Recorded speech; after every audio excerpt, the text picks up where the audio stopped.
Yeah. Now I'm gonna beg the permission of my subs to stay out of beefs. I want to say that I just noticed this video from Big J XXX, and he wanted to know what my problem was with the millennials, millennial men especially.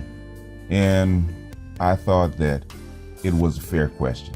So this is not a beef response. This is an answer, and this is an honest answer. And so I'm not going to talk to him like I'm beefing with him, like I'm beefing with a YouTuber, even though I'm sure that that was his aim. So I'm not going to talk to him like an older rival. I'm going to talk to him like I would my son, because I have a 32-year-old son with a son of his own. I got a 30-year-old daughter who also has a son. And I also got a 23-year-old, soon to be 24 daughter. Amongst my 30-year-old nephew and my 25-year-old niece, my 25-year-old goddaughter, and a mix of their friends and associates and stuff like that we're close to, that we see all the time. Because like I said, my son he was a semi-pro basketball player, and you know, when them Negroes, when they travel, they don't travel alone. They bring their whole group. So I get to interact with not only millennial men, but I actually get to interact with millennial women too. And I still live in a black neighborhood, which is quickly not becoming a black neighborhood. So on a daily basis, I see and observe my younger peers, or should I say my children's generation. So if I have to take some kind of license, I'm not going to talk to him like a peer. I'm going to talk to him like a father. He's around my son's age. So with that, I'd have to tell you a little bit about my experience.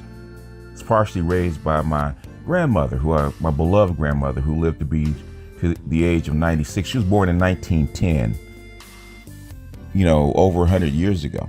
She grew up in Jim Crow. She also raised children in the Jim Crow Depression era, as was my mother, and her siblings were raised in the Jim Crow Depression era.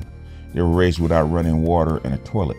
So a lot of my sensibility I get from those two women. Now, I grew up in a two-parent household, as dysfunctional as it was. So my household and my family wasn't perfect. I grew up as a poor kid in Los Angeles in a partially dysfunctional household. The thing is, I grew up around people and had wisdom from people from 4 previous generations.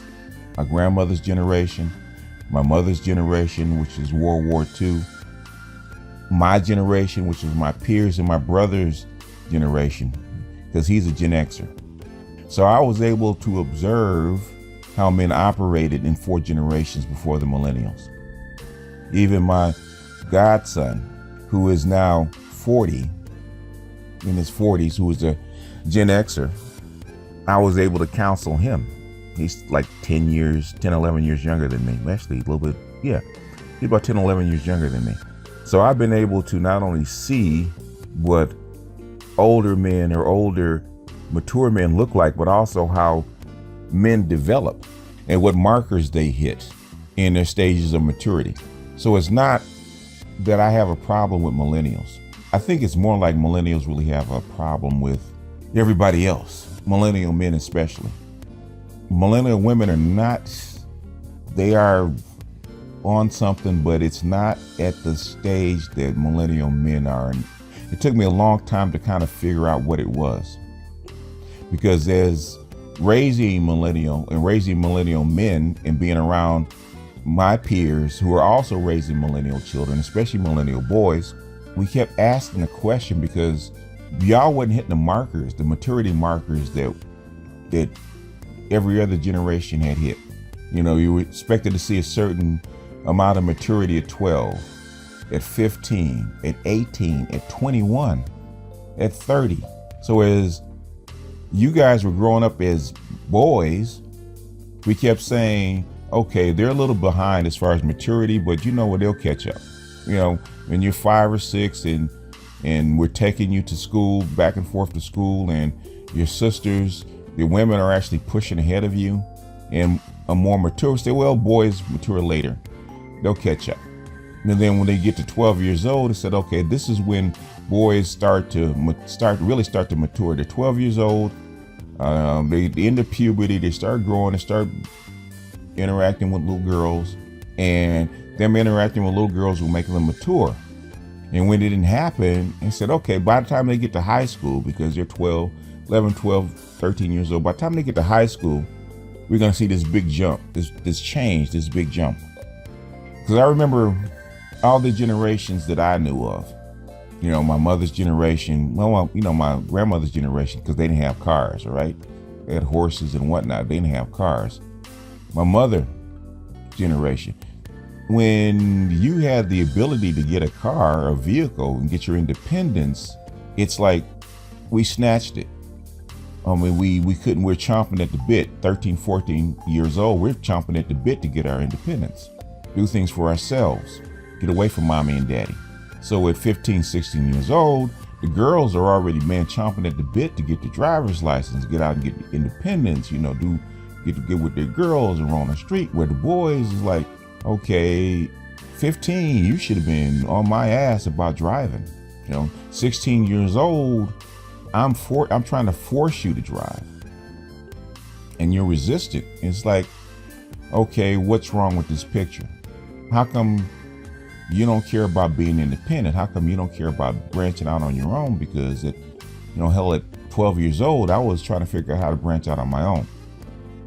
My mother had to literally keep reins on me, whether that's good or bad, because you would think an educated lame would be a house kid and stay on the porch. But literally, my mother had to actually rein me in.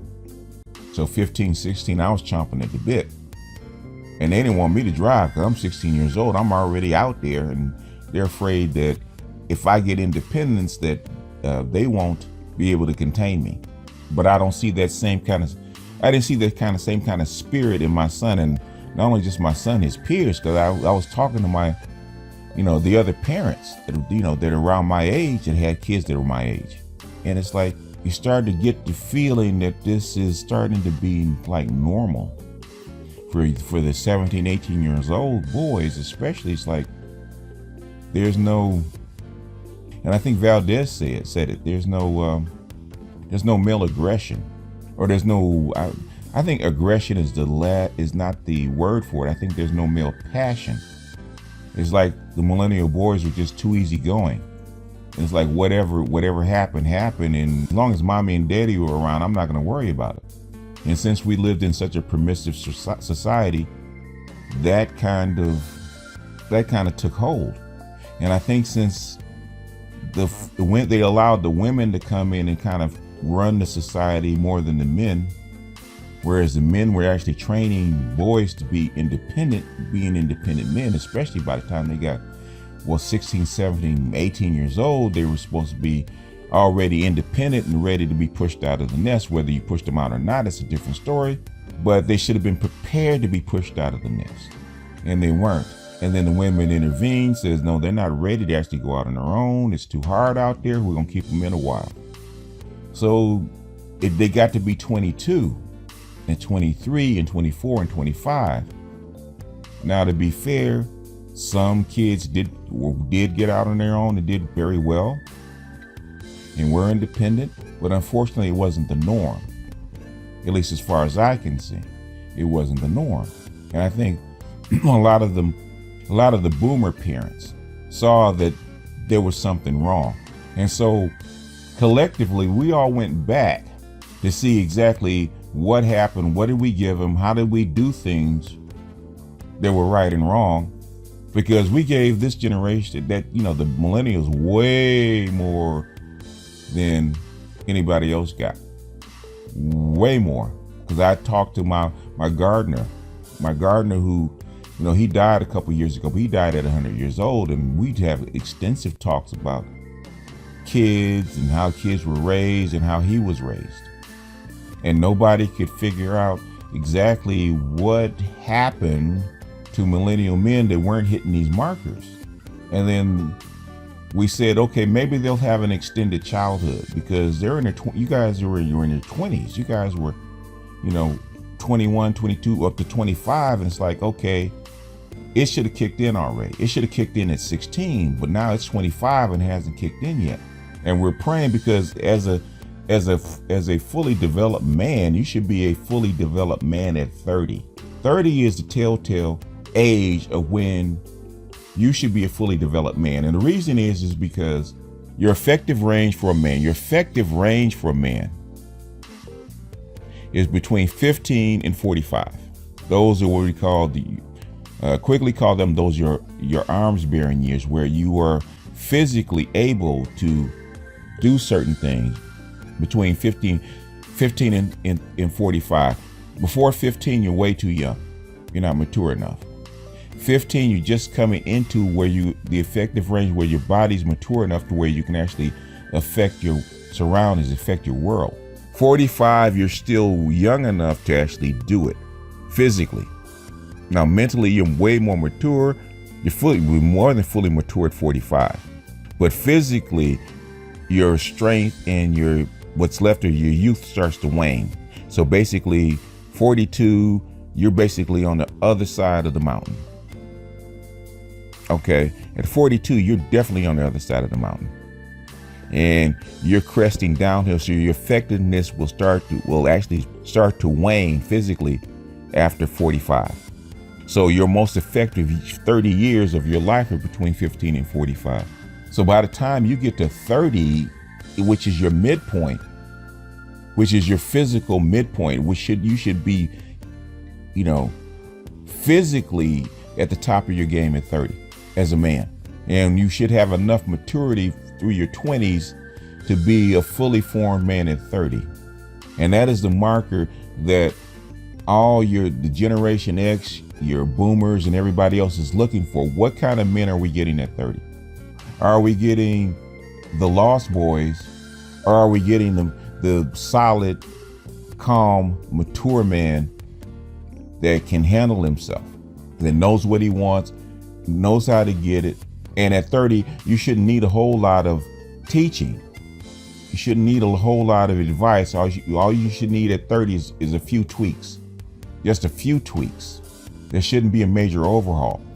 So most of the questioning and the misadvice and the bewilderment should have been gone by now, because you should basically, if you start being a man at 15 and you've had 15 years of developing as a man, you should be ready at 30. You should have it pretty much figured out at 30, because you only have 15 more years to actually effect your now perfected plan out for the next 15 years, because that's all you have. And hopefully by then you don't have too much wreckage that you have to clean up, because sometimes in your 20s you accumulate wreckage that you have to clean up. But at 30, there should be some kind of calmness. That's when wisdom starts to show up at 30, because now you really know who you really are. And I look at my son who's 32. I even look at my daughter to some extent, but they're not quite as bad, even though they're lost, but they're not quite as bad. And at 32, no matter who raised you or how you were raised, at 32, life should have on its own should have taught you enough to where you can figure it out. No matter what you've seen, no matter what you've been through, you should have figured it out by now. And we're not seeing that. And that's the issue that we're having, because we're Gen Xers who, they went through some turmoil. Okay. Gen Xers had to go through the same thing with divorced parents and baby mama-ism and all that other kind of stuff. Gen Xers went through the exact same thing. And they went through the exact same thing with less resources. And even though they went through the same thing, they still hit the markers of maturity. So I can talk. So even though I'm 20 years older, I can talk to a Gen Xer and be understood. And they understand where I'm coming from, because they've hit the markers. They've reached that level of maturity. They reached that level of knowing. It's not even the level of maturity, of knowing. I remember my brother, who's 10, 11 years younger than me, when he hit 30 and the light bulb went on, you could see it. You could see it in his eyes. You could tell by the way he carried himself. You could tell by his speech, how he talked, that the light bulb went on. And with millennial men, I'm not seeing that. And it's not that I'm pissed off. It's not that I have a problem with it. The thing is that it's disappointment. It's frustration. It's because you're trying to tell them that this is the way to manhood. This is the way that it's been done. Because I saw it with 4 generations. Said this is the way it's been done as far back as I can remember. Now this is the way you're supposed to be at 30, at 35. You guys are 35 years old. And a lot of you guys are going to be 40 in 5 years. And basically you guys still have the mindset of a 20-year-old. And it's not, for whatever reason, it's not registering.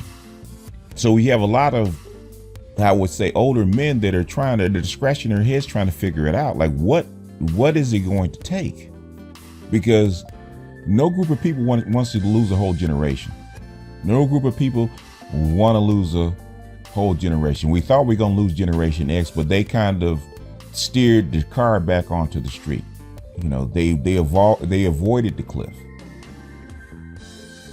So we thought since they avoided the cliff that the millennials would actually get a whole lot better, because if Generation X avoided the cliff and they steered the car back onto the road and didn't go over, that okay, the millennials would actually follow the lead of the Generation X and they would get better and start going back toward their side of the road, going back on the straight path. And it didn't happen, which confuses me. When I came to YouTube, it wasn't for this particular reason. I came to YouTube to share. I didn't come to YouTube to really teach. I came to share with my peers because I thought we had a similar experience. And I was shocked that the stuff that I'm talking about, like take Angry Man, take Valdez, take Officer Charles, Cerulean, Kevin Samuels, and a few others that are Generation X. I shared with them. I wasn't teaching them, I was sharing with them. And they recognized it, that I was sharing with them. I'm like that old dude that gives you a tweet. Okay, young buck, you can't figure this out, but guess what? I know where you're going. I know what you're trying to figure out. And this is what I found. Try this. It was a hint. It wasn't a lesson, it was a hint. And as soon as I gave them the hint, they automatically knew, okay, yeah, this is what I've been looking for. But with the millennial men, unfortunately, a lot of this stuff is like they never heard it before. They've never experienced it before. It's like they grew up for, 30 years of their life and gained zero wisdom. It's like I'm scratching my head. With my son, I'm scratching my head. Like with my son, everything I told you from the time you were born to the time that you're 32 was the best information that I could give you. And everything I told you came from my own experience. And everything that I told you came true. And you're tripping over rocks that you shouldn't trip over. And with my son and with most millennial men that I've come in contact with, there's exceptions. I mean, there's exceptions on my channel, male and female. There's exceptions. With millennials, what I don't understand is that not only do you trip over rocks that have been marked already, you trip over rocks. You don't even learn that the marks that are rocked are stumbling blocks to be avoided. So in other words, experience has told you that, okay, this rock is marked. Don't trip over it. Avoid it. You trip over the rock.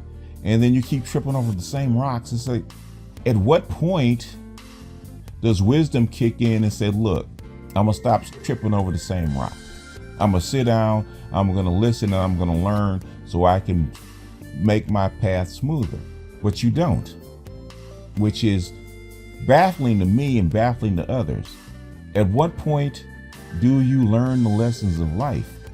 At what point does life actually hit you upside the head enough to where it said, look, listen, and get better? Are you going to wait till you're 40 for the lessons to kick in and then not be fully functional and mature till you're 60 when you're an old man like me? When does it kick in? When do you decide that you're actually going to take your life by the reins, where you're going to own your own life? Now, there's another question that Big JXX asked. He was saying, if millennials are so screwed up, who raised them? Which is a fair question. You know, boomers did. For the most part, boomers raised millennials with an amount of Generation X, but for the most part, boomers raised millennials. And you talk about baby mamaism, and you talk about divorce decrees, and family breakup and all that kind of stuff. With a lot of that stuff, as far as baby mamaism and having kids out of wedlock and stuff like that, a lot of that pattern already existed long before we got here. That's an old pattern that goes way, way back. And as I've explained, the policies they use to actually help the white community actually hurt the black community, which I have shown that your policymakers already know. Those were policies implemented on us, not something that we chose. They legally put in certain sanctions and certain laws to actually override what the learning that we had learned from our parents. So they unleashed the female, and then they came in and brainwashed everybody else. So blaming boomers for what was done to them is disingenuous. But actually, the policies are actually there to actually stop the boomers and stop the boomers from actually taking over the society. Basically, these laws were enacted to tamp down the boomers. So it wasn't something that the boomers collectively decided to do. But even though we went through a lot of shifts in the 60s and the 70s, we went through a lot of shifts. But it's, you know, even boomers at some point, they squared up and they matured and they owned their own lives. That they knew that if they wanted something or they wanted to do something, they were going to have to make it happen for themselves. Fortunately, we're able to make it happen enough to where we could give our children a comfortable life. Y'all weren't brought up in squalor. You guys weren't brought up uneducated. I know there's pockets of where the inner city is, where you got kids that never went to school, or street kids that went through a lot of stuff. But for the vast majority of kids, they never went through that. The vast majority of black children never grew up poor. Not in the crushing poverty that, say, my mother grew up in, or early in my years when we had a whole bunch of hungry days. Y'all didn't grow up in that. You guys, for the most part, you guys didn't grow up headed to school by yourself. Most kids had parents that picked them up and dropped them off and basically shuttled them from one place to another. So you grew up in an era where you didn't have to be completely independent. Even with a baby's mother, you had a group of people that actually help you out and look after you. They had programs for you. They had things for you to do. There was so much stuff for you guys to do. It was ridiculous to actually occupy your time, which probably was a mistake. We grew up with 3 TV stations. You guys grew up with cable and internet. You grew up in the peak of luxury. So much to the point you think that life is supposed to be handed to you. Gen X, but boomers especially, we grew up where we knew that we had to struggle. Struggle was just there. It's part of life. From dealing with the bullies, fighting on the street, walking to school, making sure that you got from one place to another, and if you didn't, you had to figure it out. We grew up like that. We knew life was a struggle, was a series of struggles. That's the way life was. Y'all didn't grow up that way. We never looked at our parents. My parents grew up poor. They didn't have squat. My grandparents grew up poor. They didn't have squat. We grew up with a group of people, generations of people that knew what struggle was. Whether you're rich or poor, whether you're advantaged or not, even the rich kids. And I went to school with rich kids. I went to school with kids that grew up in Windsor Hills and Baldwin Hills, whose mother and father were famous. Even with their advantages, they knew that to mature and be an adult, there was a certain amount of struggle that you had to go through. By the time they got 30, they knew that life wasn't going to be handed to them. Good, bad, and different. Once you got 21, you made your own luck. You made your own life. And once you got 18 and 21, you couldn't blame your parents because you're grown. What you did with your life is what you did with your life. And when you got to 30, 35, it wasn't your parents' failure, it was yours. Because you had 15 years of, actually more than that, you had 18 years of being out on your own, making your mistakes. Could your parents have helped you? Sure, they could have. Could your parents have made it easier for you? Sure, they could have. But the thing is, everybody has struggled. Everybody struggles. My grandmother, my mother, they grew up without guarantees. They grew up without thinking they were actually going to be alive at 60, much less retired. So your life, or who you are as a group of people, a generation with boundless opportunities. A lot of you guys are in your 30s.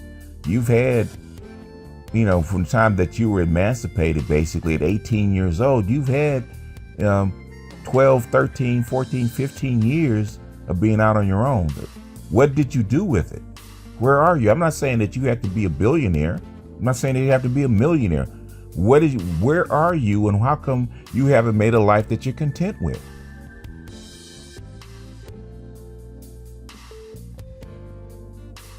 When are you going to say that I'm going to take the reins? That you should have taken at 18. What mommy and daddy did doesn't matter when you're 30. You're trying to give me an excuse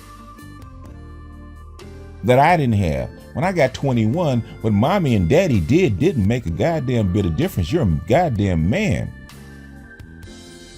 And as a man, you have to do what you got to do, regardless of where you came from.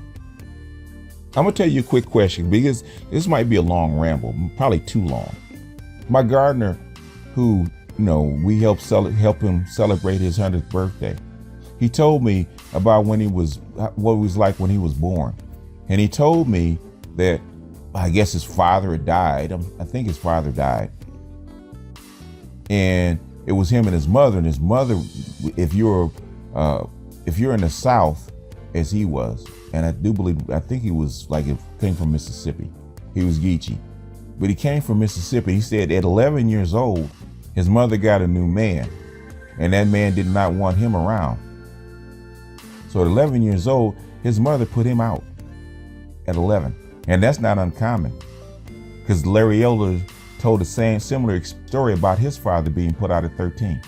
Now, today, when I was coming up, putting a kid out at 11 or 13 was unthinkable. It happened, but it was still unthinkable. People look down on you for that. Hell, and now at 21, where people are actually fully grown, kids don't think that you should put them out at 21 or give them emancipation at 21.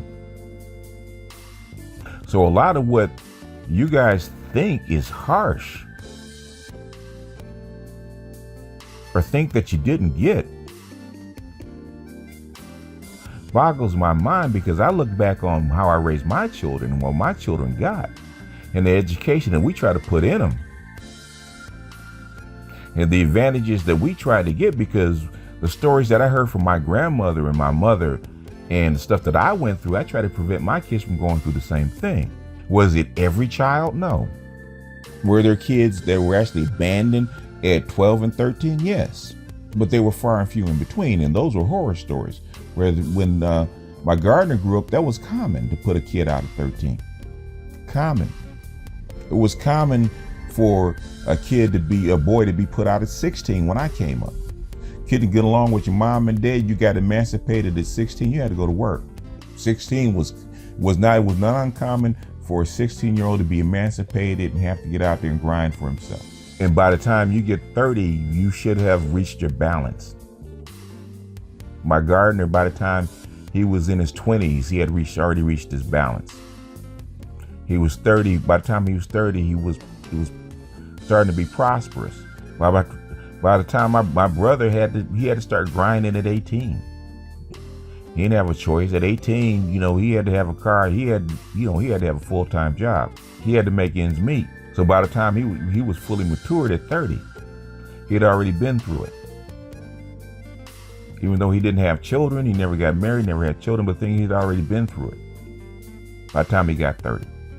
By the time I got 30, I had already gained knowledge. I was looking for wisdom at 30. I was looking for old man wisdom at 30. Life wasn't clueless anymore. So when I talk to millennial men, the first thing I do is ask them, how old are they? Because I start talking to you guys, and I go back to thinking when I was your age and the conversations that I had, and a lot of conversations that you guys are having with me is like the conversations I was having with men at 20. Not 30, but 20.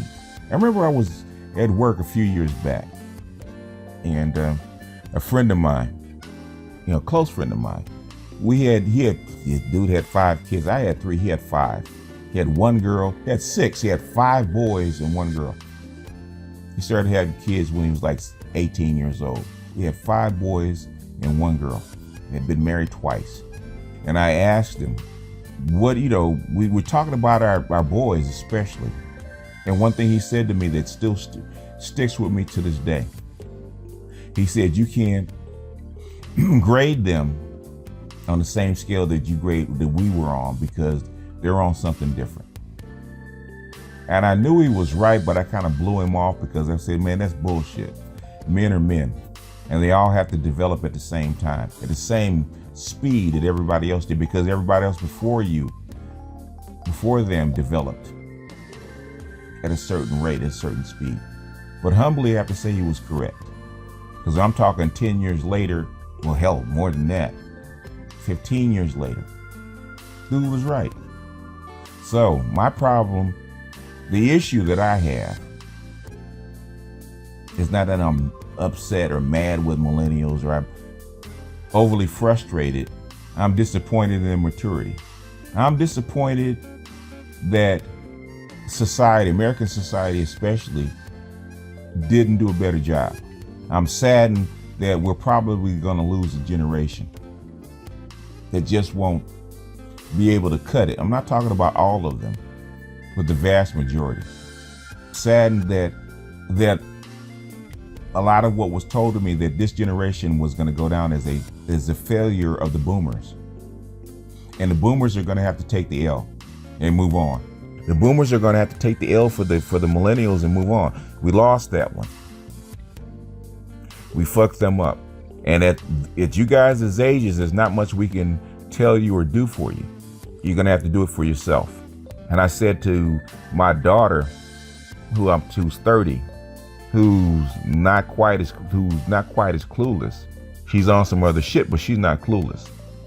I had told my daughter that we're just going to take the L for the millennials. In fact, there was a group of women that were around me that were boomers. And they said, well, yeah, we're going to have to take the L for the millennials. We're going to have to concentrate on the Generation Z, because we can't lose 2. We have to make sure that the Generation Z does come up right, so that this ship will be corrected at some point. So as far as having a beef with the millennials or having a problem with the millennials, I don't have a problem with the millennials anymore, because you guys have all crossed over. All the millennials are of age. They're all of age. The whole generation, all 4 cohorts are basically all of age. And the oldest ones are in their mid-30s. And if you count Gen Y, which goes back to 1980, they're almost 40. And whatever was going to kick in should have kicked in already. This, basically, we're looking at the finished product. You guys are in your 30s. We're looking at the finished product. There's no more that can be done with you or to you. You are what you are. Even the ones in their 20s, looks like this is just going to be the mold. This is going to be what rolls out of this generation. And for what years that the boomers have left, because a lot of us don't have a lot of years left. I am the last cohort of the boomer generation, the last of it. The very last baby boomer is in their 50s, is like 55 years old. basically headed toward retirement age. Most of the folks, most of my generation, boomers, are basically way too old to even affect change. They're in their 60s and 70s. We're well past that age of 45 where we can actually affect change. We can't affect change anymore. It is what it is. All we can do is tell you what went on before and carry the history. That's all we're doing right now, is carrying the history. We can't change you. We can't affect the environment anymore. We're too old. The environment, the society and the environment is what you guys make it. If you don't pass any laws, you don't do anything to change your environment, you're gonna get rolled over. Say one thing about the boomers: no matter whether we did it right, we did it wrong, we always fought. We always fought. We're still fighting. We thought that moment in 2011 when Occupy Wall Street hit, and you guys were out in the streets, and you guys were out protesting, you guys were out trying to take back your country, trying to vie for your rights, try to vie for your jobs, try to change the educational system. We thought, okay, the millennials have woken up and they're ready to go. They're ready to take life by the reins. 9 months later, you went back to sleep. You haven't stirred since. So that's like I'm gonna use insecure as a touchstone. Confused women and confused men, all banging into each other. Still confused, still asking mommy and daddy, what should I do? Still asking mommy and daddy, how come? And why? At 32, and at 32, 34, 35, you should already know why, because you've been through it. When I got to be 30, I knew why. Didn't have to ask my parents why. I already knew the why because I just went through this stuff. I understood what they went through. I understood what my mother went through at 21 when she had me. I understood it. I understood my father's role. I understood it because I was doing it. I was living it. I understood what they went through. I understood what they did, why they did, and how they made the best of what they had. And that's what the millennials aren't doing, making the best of what they have. So to answer, it's a fair question. Big J Triple X, I don't have a problem with millennials anymore. I don't. Basically, you have the ball. You've always had the ball. Boomers can't play no more. Boomers can't do anything for you anymore. But our time of doing is done. It's over. I look at my daughter and how she interacts with her son. She's 30. My time of doing is over. You're 30 years old. I'm not your parent anymore. Parenting is over. You should be my peer. You should understand what went on with me and your mother and how things are supposed to be done. And the mistakes that me and your mother made, you're supposed to be able to correct them because you've seen them. Not supposed to trip over the same rock. You guys not only trip over the same rocks, you invent new ones. And I know it's to me, it's too late. I get men coming to my channel, young men coming to my channel, asking me for wisdom. It's not a job that I chose. It's not that I advertise or even seek you guys. I don't seek you. That's the whole thing. And I just want to say this in closing. The millennial thing came up is because you guys asked. It came up with a conversation because of questions that y'all asked. Not me. I never hung up a shingle. I never recruited. I just wanted to be part of the conversation. So everybody that comes to my channel, all the millennial men coming to my channel, you have to ask yourself, including you, Big J, why do you come? Why do you listen? If you think you're perfect and you don't have any problems and there's nothing that you can gain from me, why do you come? When I point out flaws that you have, either you're going to correct them or you aren't. You're arguing over stuff that you know is already true. You just don't want it to be. My son we don't even talk about it anymore because he knows what I'm going to say. He just doesn't want to do it. So whatever screw ups that he's done, he at least holds his own L. I'll give him that. He at least holds his own L. And he's probably going to hold a few more because now he has to raise his son. I'm not telling you stuff that I don't know because I tripped over the goddamn rocks already. And I figured out how to avoid those rocks. And I'm telling you how to avoid the rocks. But at this point, I tell you the same thing I told my son. You're a grown ass man. You are a grown ass man. You are not a baby. You are not a teenager. You are a fully developed grown ass man. And how you developed yourself as an adult, that's on you. It's not on me. It's not on my generation. That's on you. You guys are having more wanton sex than the boomers ever had. You got girls out there with body counts, man, that nobody could even imagine when I was coming up. When I was coming up as a boomer, I'm gonna tell you straight up. I'm gonna tell you something, because you talk about all this wild sex that men were having and women were having back in the 70s. It's bullshit. When I was a kid, 80% of the kids graduated as virgins. The few lucky guys that had sex were either very elite guys or the lucky few that slipped in. 80% of my high school graduated, they didn't have sex till they were 18. 80%. A lot of women didn't have sex until they were 21. A lot of them didn't. There were notable exceptions, but a lot of women and a lot of guys did not have sex until they were 18. When I was coming up, I can't say for every city, because if you look at the teenage pregnancy rate was under 20%. And got to remember, we grew up where contraceptives were not widely available. So basically, if you were a teenager, you were having sex, that was raw sex. It wasn't that pretend sex. They didn't have birth control pills. All the women that I knew weren't on they couldn't get birth control pills until they were 18. A lot of them couldn't get it till they were 21. So if you had sex with a woman, you probably were going to get her pregnant. So there was not a lot of wild sex in the 70s. And nothing, I want to say, nothing on the scale of what it is now. Not even close. Not even close to what you guys are doing now. Basically, you guys are Sodom and Gomorrah compared to what the free love 70s and 60s and 70s were. The day and age we're living in is like Sodom and Gomorrah. If you can't get laid now,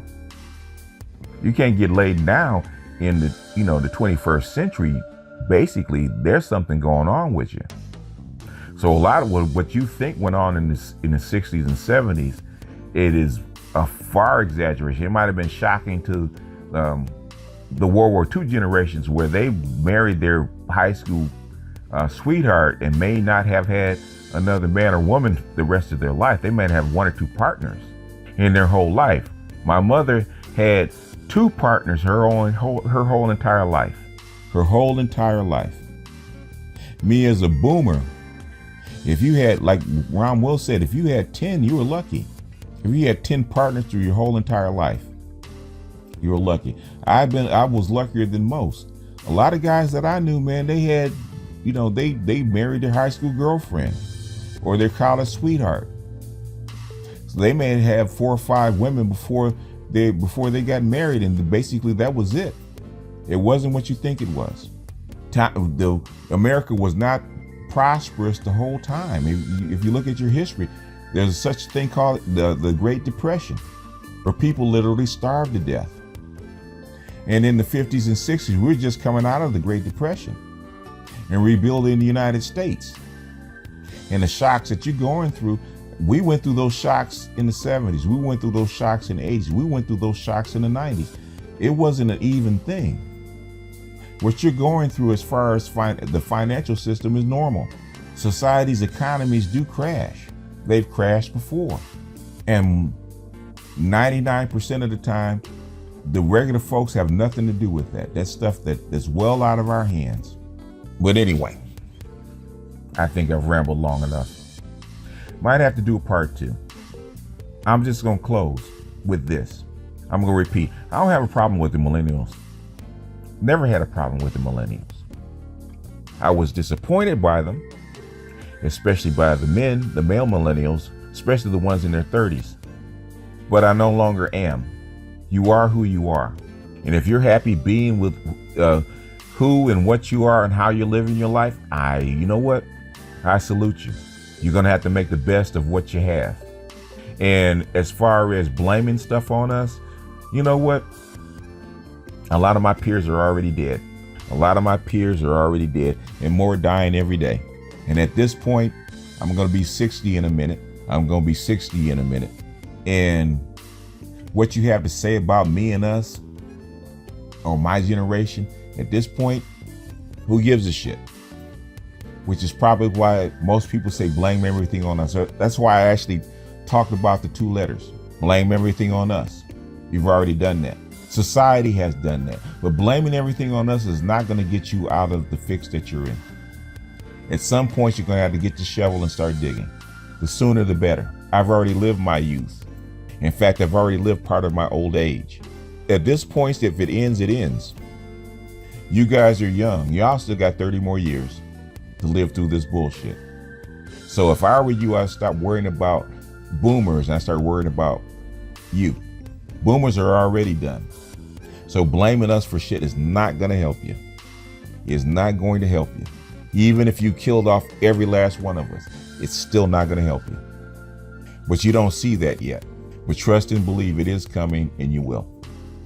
With that, I'm going to jump off of this because this is going to be a bitch to edit. And this is not a beef. I'm answering a fair question the best way that I can. This is BGS out, and I will see you guys on the next one.